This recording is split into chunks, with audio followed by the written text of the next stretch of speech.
Good afternoon students, welcome the class of science. जैसा कि आप सभी को पता है कि हमने चैप्टर नंबर 1 स्टार्ट कर दिया था। चैप्टर नंबर 1 जो आपका है भोजन एवं मानव स्वास्थ्य है। भोजन एवं मानव स्वास्थ्य। अब चैप्टर का काफ़ी सारा पार्ट हमने लास्ट के वीडियो में डिस्कस कर लिया था। एक बार मैं आपको थोड़ा सा रिवाइज करके बताता हूँ कौन कौन से टॉपिक्स हमने लिए हैं। देखिएगा, हमने पढ़ा पहले प्रोटीन मेल न्यूट्रिशन, फिर हमने पढ़ा है विटामिन मेल न्यूट्रिशन, फिर हमने पढ़ा था, हालांकि वो टॉपिक हमने बाद में लिया था, मिनरल मेल न्यूट्रिशन।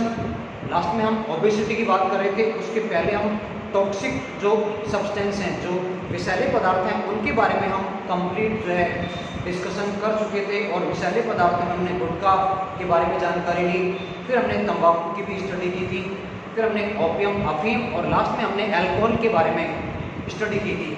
तो ये टॉपिक हमने डिस्कस कर लिए थे। कल हमने मिनरल मेल न्यूट्रिशन के बारे में डिस्कस कर लिया था और हम ओबेसिटी यानी मोटापा वाला जो टॉपिक है उसको हम ले रहे थे और वो भी टॉपिक अपना तकरीबन पूरा हो गया था। इसके बाद में नेक्स्ट जो टॉपिक आता है वो हमारा है बीपी। बीपी जिसको कि हम ब्लड प्रेशर कहते हैं।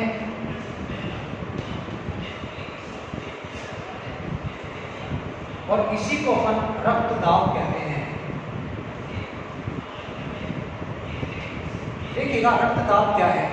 हम अगर रक्तदाब की परिभाषा की बात करें तो देखिए, आप लोग सभी जानते हैं कि जो रक्त है वो धमनी और शिराओं में बहता है। धमनियों और शिराओं में लगातार रक्त का प्रवाह होता रहता है। तो जब जो रक्त है वो धमनी और शिराओं में बहेगा तो देखिए उस कंडीशन में क्या होता है। ये मान लीजिए कोई धमनी है, जब धमनी में रक्त का प्रवाह होगा तो इस रक्त के द्वारा धमनियों की आंतरिक दीवारों पर, जो धमनी है इसको हमने कहा ये धमनी है और धमनी में रक्त का प्रवाह हो रहा है, ये है यहाँ पे रक्त। तो धमनी में जब रक्त का प्रवाह होगा तो उस रक्त के द्वारा धमनी की आंतरिक दीवारों पर एक दाब लगाया जाता है और इस दाब को ही हम रक्तदाब कहते हैं। तो देखिए, हम परिभाषा किस तरह से देंगे। रक्तवाहिनियों में प्रवाहित होने वाले रक्त द्वारा, रक्तवाहिनियों में प्रवाहित होने वाले रक्त द्वारा धमनियों की आंतरिक दीवारों पर डाला गया दाब ही रक्तदाब कहलाता है। यानी सिंपल शब्दों में ऐसे भी कह सकते हैं, रक्त द्वारा धमनियों की दीवारों पर डाला गया दाब ही रक्तदाब कहलाता है। इसको कई बार रक्तचाप भी कह दिया जाता है। इसी को अपन कहते हैं रक्तचाप। दोनों का मतलब एक ही है। देखिए, रक्तदाब को सबसे पहले एक वैज्ञानिक ने खोजा था और वैज्ञानिक का नाम है स्टीफन हेल्स। स्टीफन हेल्स नामक वैज्ञानिक ने सबसे पहले रक्तदाब के बारे में बताया। इवन इन्होंने ही सबसे पहले इसको खोजा था और खोजा भी किसमें, घोड़े में। स्टीफन हेल्स ने सबसे पहले घोड़े में रक्तदाब का मापन किया था। यानी रक्तदाब की हम अगर आविष्कार की बात करें तो रक्तदाब का आविष्कार स्टीफन हेल्स के द्वारा ही हुआ है। किस जंतु में किया गया, तो सबसे पहले घोड़े में रक्तदाब का जो है आविष्कार स्टीफन हेल्स के द्वारा किया गया। इसके बाद एक और वैज्ञानिक आते हैं, काप्लन। जो काप्लन है, इन्होंने रक्तदाब पर विस्तृत वर्णन दिया है। यानी विस्तृत जो व्याख्या की हम बात करते हैं वो काप्लन नामक वैज्ञानिक द्वारा की गई है। तो ये तो बात हुई रक्त की प्रारंभिक जानकारी की। अब हम बात करते हैं रक्तदाब के जो प्रकार हैं उनकी। रक्तदाब के प्रकार कौन कौन से हैं। एक सामान्य व्यक्ति जो है, सामान्य और स्वस्थ व्यक्ति का रक्तदाब कितना होता है, कितना होना चाहिए, इन सभी की हम बात करेंगे। तो सबसे पहले हम बात करते हैं रक्तदाब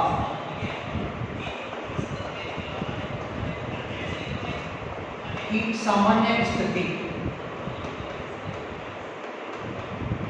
यानी एक जो स्वस्थ व्यक्ति है उसका रक्तदाब कितना होना चाहिए। ऐसा माना जाता है कि एक स्वस्थ और सामान्य जो व्यक्ति है उसका रक्तदाब 120/80 mm of Hg होना चाहिए। एक स्वस्थ और वयस्क व्यक्ति का जो रक्तदाब है वो 120/80 मिलीमीटर ऑफ Hg ये मरकरी है, यानी इसको पारे का एक मापक माना गया है, जो कि रक्तदाब हमारा 120/80 मिलीमीटर जो है। अब हम बात करते हैं ये 120 क्या है और 80 क्या है। देखिएगा 120 को कहा जाता है सिस्टोलिक प्रेशर, 120 को कहते हैं सिस्टोलिक दाब, या इसको अपन एक नाम और भी दे सकते हैं संकुचन दाब। 120 को कहा जाता है संकुचन दाब। इसी तरह से जो 80 आपका जो नीचे वाली जो वैल्यू है, या आपका हो गया अंश, या आपका हो गया हर में जो 80 है, उस 80 को अपन कहते हैं डायस्टोलिक प्रेशर। इसको अपन कहते हैं डायस्टोलिक दाब, और इसी का दूसरा नाम है शिथिलन दाब। इसी का दूसरा नाम है शिथिलन दाब।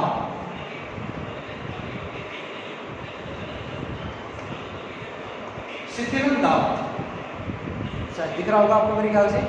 शिथिलन दाब देखिए क्या मतलब है संकुचन का, क्या मतलब है शिथिलन का। देखिएगा हालांकि इसकी डिटेल जानकारी हम चैप्टर नंबर 2 में भी लेंगे, जब हम रक्त परिसंचरण तंत्र के बारे में अध्ययन करेंगे। फिलहाल एक एलिमेंट्री आइडिया आपको मैं दे देता हूँ। देखिएगा जैसे ही रक्त हृदय के आलिंदों में आता है, हमारे हृदय में 2 आलिंद हैं और 2 निलय होते हैं, आप लोग छोटी क्लासों में पढ़ के आए हैं। तो जैसे ही रक्त दोनों आलिंदों में एक साथ आएगा, उस केस में रक्त दाब उत्पन्न करता है हृदय के अंदर, और उस दाब को कहा जाता है संकुचन दाब। ये ठीक उसी तरह से है कि जैसे हमने एक गुब्बारे में, एक बैलून में हमने एयर फिल की, तो जैसे ही उस गुब्बारे में एयर फिल की जाएगी, जो एयर है वो गुब्बारे की आंतरिक दीवारों पर दाब डालती है, जिससे गुब्बारा फूलता चला जाता है, यानी दबाव बढ़ेगा। इसी तरह से जब हृदय के दोनों आलिंदों में रक्त आएगा तो दाब बढ़ेगा और उससे संकुचन उत्पन्न होगा। उस संकुचन के कारण ही रक्त आलिंदों से निलय में जाएगा। लेकिन पहले हम बात करें संकुचन की, तो जैसे रक्त आया संकुचन होगा और जो दाब उत्पन्न होगा उस दाब को हम कहते हैं संकुचन या सिस्टोलिक दाब, जो कि 120 mm of Hg होता है। इसी तरह से जब रक्त आलिंदों से निकल के निलयों में आ गया है, तो आलिंद कुछ समय तक रिलैक्सेशन या हम कहें शिथिलन की अवस्था में चले जाते हैं। जब रक्त नहीं है हृदय के भाग में, तो वहाँ शिथिलन होगा, यानी दाब थोड़ा सा कम हो जाएगा, और उस दाब को कहा जाता है शिथिलन दाब। और वो क्या होगा, कम होगा संकुचन दाब से, क्योंकि वहाँ रक्त ही नहीं है, तो दाब कम होगा। कितना कम होगा, ये 40 mm of Hg कम हो जाएगा, और कितना रहेगा 80 mm of Hg। इसको हम कहते हैं डायस्टोलिक या शिथिलन दाब।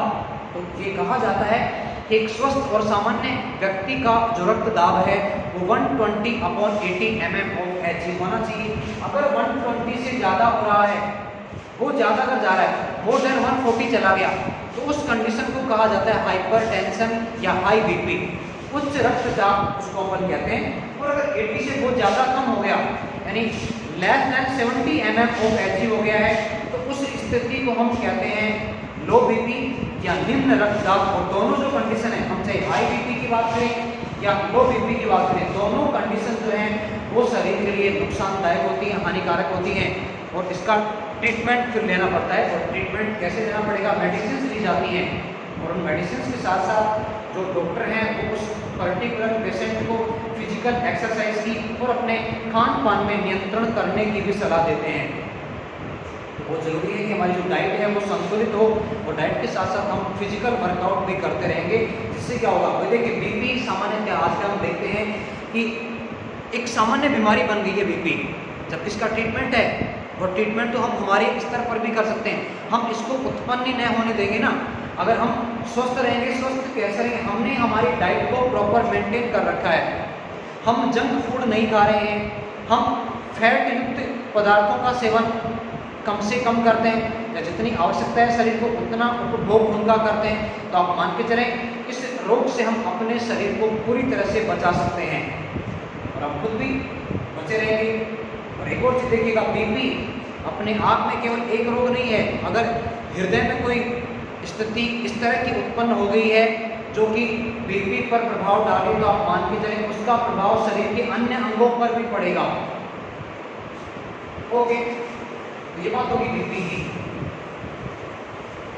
अब देखिए आगे हाई बीपी और लो बीपी मैंने आपको बता दिया है। अगर 120/80 इस स्टैंडर्ड लेवल से बहुत ज़्यादा हो गया बीपी तो उसको कहेंगे हाई बीपी। अगर 120/80 से कम हो गया है, 80 से बहुत कम हो रहा है, डायस्टोलिक बहुत कम होता चला जा रहा है, तो उस कंडीशन को कहा जाता है लो बीपी। अब अगला टॉपिक लेते हैं चैप्टर का।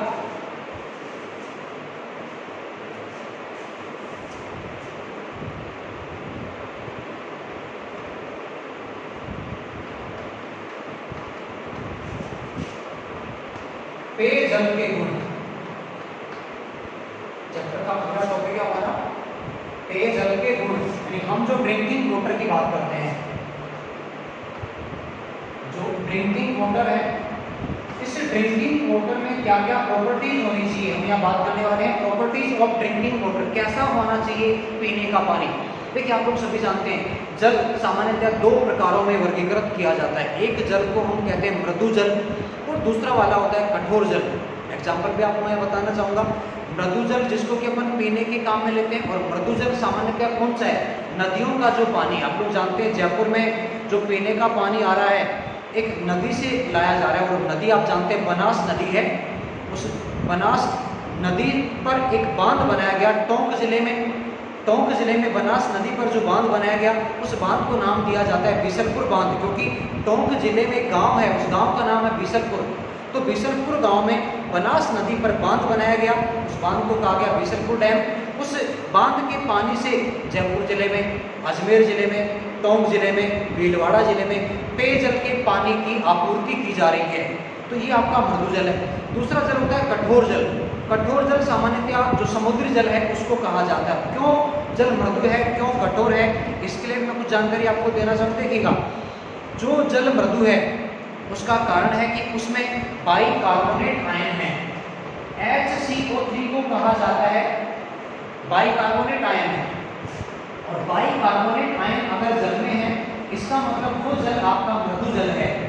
हालांकि एक और पहचान कर सकते हैं हम मृदु जल की, अगर जल में झाग बने साबुन से, यानी हमने जल को काम में लिया, उसमें हमने साबुन को घोला, अगर झाग बना तो इसका मतलब वो जो जल है मृदु जल है, और झाग अगर नहीं बना इसका मतलब वो जल मृदु न होकर कठोर जल की श्रेणी में आएगा।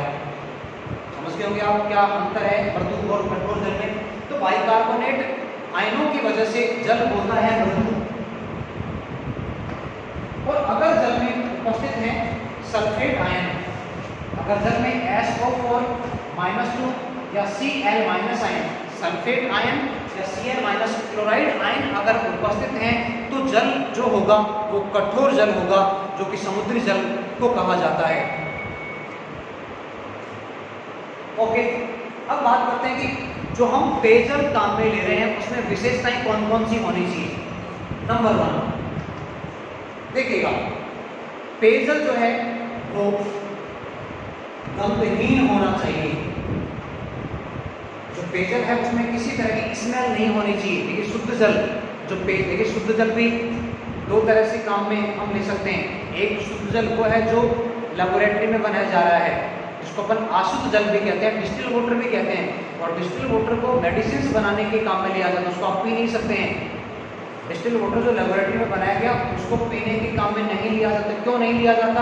क्योंकि उसमें किसी तरह का कोई मिनरल नहीं होता है, और बिना मिनरल वाला पानी हमारे शरीर के लिए नुकसानदायक हो सकता है। इसलिए जल कैसा होना चाहिए? गंधहीन होना चाहिए। दूसरा जो गुण है जल का, जल स्वादहीन होना चाहिए। देखिए पेयजल जो शुद्ध है, पेयजल की बात करें जो शुद्ध है उसमें किसी तरह का टेस्ट नहीं होता है। तो हम कह देते हैं कि पानी खारा है। खारा क्यों हो गया है? क्योंकि पानी में लवण मिल गए हैं जिसकी वजह से पानी खारा हो गया है। जबकि शुद्ध जल जो पीने के काम में लिया जाएगा उसका कोई स्वाद नहीं होता है। इसके बाद रंगहीन, शुद्ध जल जो पीने के काम में लेंगे उसका कोई रंग नहीं होना चाहिए। अगर रंग है इसका मतलब पानी आपका पीने के योग्य नहीं है, इसका मतलब पानी शुद्ध नहीं है। अगली हम बात करें, खनिज युक्त होना चाहिए। जो खनिज लवण है वो पर्याप्त मात्रा में होने चाहिए। खनिज लवण अगर पर्याप्त मात्रा में है तो पानी ड्रिंकिंग वाटर है, पीने के योग्य है, शुद्ध भी है। एक और गुण यहाँ पे अपन ले सकते हैं, पानी में किसी तरह की विजिबल यानी जो अशुद्धियां हैं वो नहीं होनी चाहिए, अशुद्धियां नहीं हो। अशुद्धियां कौन सी वाली? जो अशुद्धियां दिखाई दे, विजिबल यानी देखने योग्य जो अशुद्धियां हैं वो पानी में नहीं होनी चाहिए। वापस सुने एक बार, पेयजल गंधहीन होना चाहिए, स्वादहीन हो, रंगहीन हो, सभी तरह के खनिज लवण जिनकी हमारे शरीर को आवश्यकता है वो जल के माध्यम से जाने हैं, वो जल में होने चाहिए। साथ ही साथ उसमें किसी भी तरह की अशुद्धियां नहीं होनी चाहिए जो कि हमें दिखाई दे। इसके अलावा पीएच की हम अगर बात करें तो पीएच भी उपयुक्त होना चाहिए शुद्ध जल का। तो ये बातें थी शुद्ध जल के गुणों की। अब बात करते हैं, अगर जल अशुद्ध है और उसका अगर सेवन कर लिया जाए तो क्या होगा। देखिएगा, अशुद्ध जल है जिसको अपन कहते हैं कंटामिनेटेड वाटर। अशुद्ध जल क्यों अशुद्ध हो गया है? क्योंकि अगर जल के अंदर किसी प्रकार का कोई कृमि या कोई कीट आ गया है, जैसा कि हमारे सिलेबस में दे रखा है, एक कृमि है जिसको कहते हैं गिनी कृमि। गिनी कृमि है जो कि शुद्ध जल में अपने अंडे दिया करता है और इस गिनी कृमि को नाम देते हैं, गिनी कृमि का नाम है बुचेरेरिया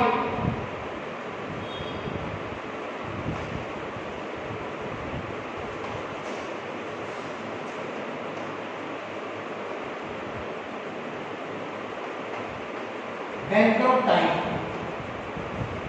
बुचेरेरिया बैंक्रोप्टाइन अगर शुद्ध जल में गिनी कृमि जिसको अपन कह रहे हैं बुचेरेरिया बैंक्रोप्टाइन है तो आपका वो जल है वो संदूषित हो गया है, जिसको अपन कहते हैं कंटामिनेटेड जल आपका संदूषित हो गया है।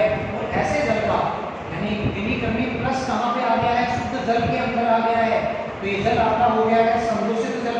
और इस जल का अगर सेवन किया जाता है तो व्यक्ति बाला रोग से ग्रसित हो जाता है। बाला ये बिना बालों वाला बाला नहीं है, क्या कैसे बाला कहाँ से आ गया? ये बाला बिना बाला वाला बाला नहीं है, ये बाला रोग है इस कृमि के शरीर में अंदर जाने से उत्पन्न होने वाला रोग। यानी जैसे हम इस जल का उपयोग करेंगे जो संदूषित है, इसमें गिनी कृमि है, तो ये रोग उत्पन्न हो जाता है, जिसकी वजह से हमारा जो पाचन तंत्र है, पाचन तंत्र की जो क्रियाशीलता है वो कम हो जाती है। और इसके साथ साथ यहाँ जो डायरिया है, लूज मोशन जिसको अपन कहते हैं, और इनडाइजेशन की कंडीशन शरीर के अंदर उत्पन्न हो जाती है। एपच जिसको अपन कहते हैं, एपच होगा और डायरिया वाली कंडीशन हो जाती है। और अगर लगातार ये कृमि शरीर के अंदर बना रहे, अंडे अपने देता रहेगा, तो इस भयावहता की स्थिति में अगर बहुत ज़्यादा अंडे शरीर में बन गए हैं तो व्यक्ति की मृत्यु भी हो जाती है। लेकिन काफ़ी अच्छा है हमारे लिए क्योंकि साइंस और टेक्नोलॉजी ने काफ़ी डेवलपमेंट कर लिया है, तो मेडिकल साइंस भी पीछे नहीं है। एलोपैथी में काफ़ी सारी मेडिसिन आज आ गई हैं इस डिजीज के लिए, इस रोग के लिए। ध्यान दीजिएगा, इस रोग को कहा जाता है बाला रोग। बाला रोग जो कि गिनी कृमि युक्त जल का सेवन करने से होगा। सन 2000 के बाद में राजस्थान में इस रोग का एक भी रोगी नहीं देखा गया है, यानी इस रोग को पूरी तरह से उन्मूलित किया जा चुका है राजस्थान से। तो आज हम पूरी तरह से सुरक्षित हैं। यानी अशुद्ध जल जहाँ भी होगा, पहली बात तो वो काफ़ी डिस्टेंस पे बना रहेगा, उसका शुद्ध जल में जो है मिश्रण नहीं होने दिया जाएगा। और अगर मिश्रण हो भी गया है बाई चांस तो उसका शुद्धिकरण बहुत आसानी से किया जा सकता है आजकल, क्योंकि तकनीक इतनी विकसित हो चुकी है कि अशुद्ध जल को बहुत ही कम समय में भी शुद्ध बनाया जा सकता है। आप जानते हैं कि सीवरेज का जो पानी है उसका भी ट्रीटमेंट किया जाता है। STP सीवरेज ट्रीटमेंट प्लांट लगाए जाते हैं जिसमें सीवरेज के पानी को शुद्ध करके, लेकिन उस पानी को केवल सिंचाई हेतु काम में लिया जाता है। जहाँ ग्रीन बेल्ट है उस ग्रीन बेल्ट की सिंचाई हेतु काम में लिया जाता है उस पानी को, जो कि सीवरेज के पानी को ट्रीट करके बनाया गया है। अब बात करते हैं चैप्टर का लास्ट टॉपिक जो आपका आता है खाद्य पदार्थों में मिलावट। ये चैप्टर का लास्ट टॉपिक जो आपको ओरली बताने जा रहा हूँ। देखिएगा, खाद्य पदार्थों में मिलावट। आज आप देखते हैं कि बहुत सारी जो कंपनियां हैं उन कंपनियों में ही खाद्य पदार्थों में मिलावट की जाती है। किस तरह से मिलावट की जाती है, कुछ एग्जाम्पल मैं आपको बताना चाहूँगा। जैसे हम बात करें काली मिर्च की, काली मिर्च में पपीते के बीज मिलाए जाते हैं जिनको आप बहुत आसानी से आइडेंटिफाई नहीं कर सकते। क्यों? सेम शेप है, साइज सेम है, तो अपन उनको पता ही नहीं लगा पाएंगे। इसी तरह से ईंट का बुरादा, ईंट के बुरादा को जो है वो चीनी पाउडर, मिर्च के पाउडर में मिलाया जाता है। तो ये बहुत सारे जो मिलावटी पदार्थ आते हैं, इनसे मानव के शरीर पर नकारात्मक, हानिकारक, रोगकारक प्रभाव पड़ता है। और लंबे समय तक अगर इन मिलावटी पदार्थों का हम उपयोग करते रहते हैं तो सबसे पहले देखिएगा, सबसे पहले आप लोग सभी जानते हैं हम जो पदार्थ खाएंगे प्रभाव पड़ेगा हमारी पाचन तंत्र पर, उसके बाद लीवर, किडनी, रक्त और जो हमारा यकृत है वो भी क्षतिग्रस्त हो जाते हैं। इसी तरह से कोल्ड ड्रिंक में फॉस्फोरिक अम्ल को मिलाया जाता है और वो जो फॉस्फोरिक अम्ल है वो फॉस्फोरिक अम्ल हमारे दांतों के इनेमल को नुकसान पहुंचाकर दांतों के टूटने को प्रारंभ कर देता है। बहुत सारे जो हानिकारक पदार्थ हैं उनकी मिलावट खाद्य पदार्थों में की जाती है, जो कि कंपनियां अपना मुनाफा बढ़ाने के लिए कर रही हैं, लेकिन उनका खामियाजा लोगों को अपनी सेहत के साथ करना पड़ता है। अनजाने में और जाने में वो लोग सेहत के साथ खिलवाड़ कर रहे हैं, लेकिन लोग मजबूर हैं, क्योंकि देखिए खाना तो खाना ही पड़ेगा। क्योंकि हम ये बात कर रहे हैं कि जो मिलावटी पदार्थ हैं उनको आइडेंटिफाई करवाना आसान नहीं है। तो ये था आपका चैप्टर नंबर 1 जो हमने आज कंप्लीट कर लिया है। इस चैप्टर में अगर आपको कहीं कोई डाउट, कोई डिफ़िकल्टी आई तो आप मुझे अपने डाउट व्हाट्सएप से सेंड कर सकते हैं। कोशिश करेंगे आपके डाउट्स का सॉल्यूशन देने की। चैप्टर्स के जो एक्सरसाइज के क्वेश्चंस हैं वो भी आप लोग कर लीजिएगा। इसके बाद अपन नेक्स्ट वीडियो में बात करेंगे चैप्टर नंबर 2 की, जो हमारा मानव तंत्र का चैप्टर है। काफ़ी लेंथी चैप्टर है, फिर भी अपन कोशिश करेंगे चैप्टर को कम टाइम लेते हुए फिनिश करने की। That's all for today. Thank you so much.